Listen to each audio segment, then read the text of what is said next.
Remember, there comes a day when turning the page feels like the best thing in the world.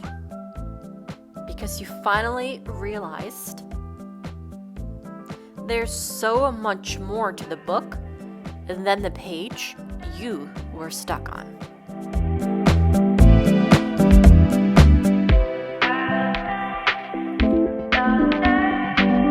سلام دوستای عزیز، خدا کنه که جور باشین، سرحال باشین و هر جای دنیا که هستین خوش باشین. It is such a beautiful Sunday here in the middle of October in New York City, and I have to go for a walk.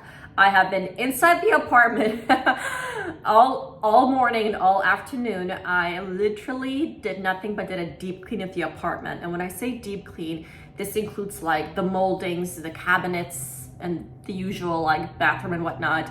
My apartment is not messy at all whatsoever, but I figured we'll film a proper apartment tour for the platforms. So with that, I was like, let me just make sure every little dusted corner of this apartment is wiped down. So the apartment is like, I would say the apartment is 90% ready. I still have yet to install the remaining of the curtains. The TV's arriving next week, and we are just finishing some of the handles, little corner here and there. So I would say 90% we are there.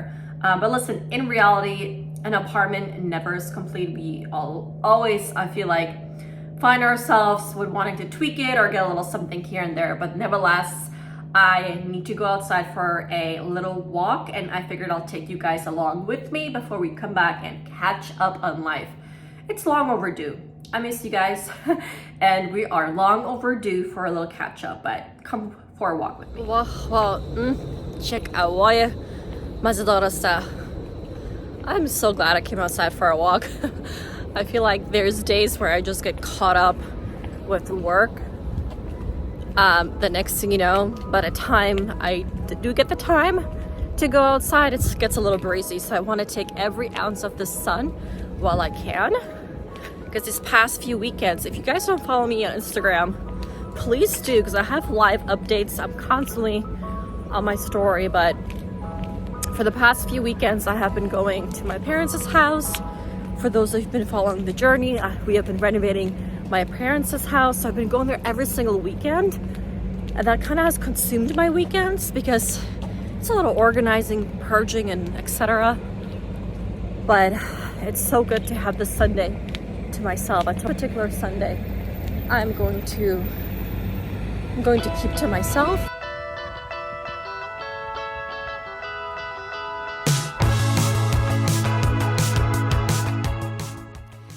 It is no secret that I have been absolutely obsessed with this precious little neighborhood.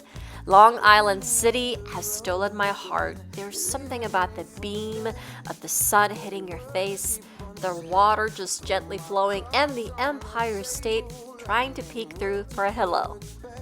I said I was able, but it's no easier to be alone. I want you here, I need it. Need to know we don't go the way that we planned it, but who the hell cares? Why does it matter the way we appear? It's not up to all the fears. This is my little hidden spot where I love to start my workouts. I go for runs and a jog in here, but today it was all about a walk. I needed some therapy, and I'm on a budget, so Long Island City it is. Look at the way the sun just hits your face. Honestly, you guys, I'm beyond grateful to call this place my home, and every single time I do, I'll be honest, there's a certain person in my life, or was in my life, rather should I say, that words keep haunting me. It was an ex-boyfriend of mine who said, "You have not traveled the world. You need to stop showing off your apartment, stop showing off your neighborhood.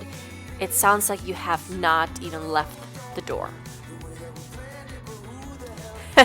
He is clearly an ex-boyfriend for a reason, And I have finally come to a place where I don't allow his words to haunt me anymore, because I am sorry that I'm so obsessed with my home.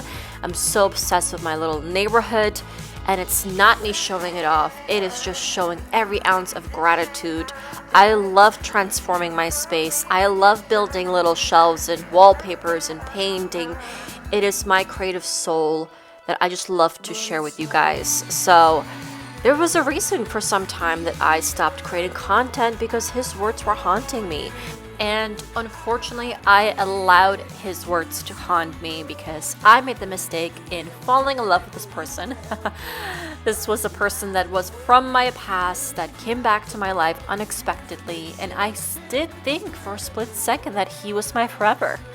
But nevertheless, a year later, I can finally say that I have healed, I have moved on, and have really put my time and energy in making my little apartment, my little safe haven. It is my precious little space. And I think with so much going on in our life, in the world, that's not in our control, the one thing that I can always control is my home. I can organize my drawers, I can organize my closet, I can literally always have my home the way I want it to be. It brings me a little peace of mind. And that peace of mind has become my sweetest escape. It's so therapeutic for me to spend time in the morning cleaning around before I go to work. And then when I do come home from a long day of work, to have your home to be zen and clean is truly a different type of joy. It is no secret that this past year has been really, really rough for me. The past year, I've seen the most broken version of me, but I've also seen the most strongest version of myself. Not only did I go through a really, really bad breakup, but I also made the mistake of becoming friends this past summer with just awful people, and that itself has taught me so much. Although I was friends with these people for a very short summer, thank goodness, it really had opened my eyes to value myself, to prioritize myself, and set boundaries. I had a mistake where letting people in too easily into my life, and for the first time in a long time, I'm not allowing just anyone into my life. And the reason I'm sharing this with you all is not to sound like I'm the victim. It's to not make this into a sad story, but the fact that this is a real one. And I know many of us have similar chapters in life where we made mistakes, where we got heartbroken, but came out stronger than ever. And it's moments and times like these that has truly molded me into who I am today. And I'm not gonna lie, I'm really, really proud of the woman that I've become today. You know, maturity has taught me that I don't need to confront everything. I just need to sometimes silently observe people's actions and then set boundaries accordingly. And believe it or not, walking out is the answer. Sometimes silence, absence is truly the best answer. And that has been the best thing that I have ever done for myself from my mental health, is closing the chapter and walking away from people that just don't do you right. And I've taken this year to really just focus on myself, focus on my home, focus on my career. And with that, I want to take a moment to thank each and every single one of you. واقعا از قلبم یک دنیا تشکر که شما همیشه مرا دوستی دادین، مسیجای مهربانی دادین. I am so grateful to have built this platform, this community, this little precious home, this little life. I wouldn't be here without you. So with that, thank you so much for watching. I'm forever grateful to you all. خب تا برنامه آینده. خداحافظ.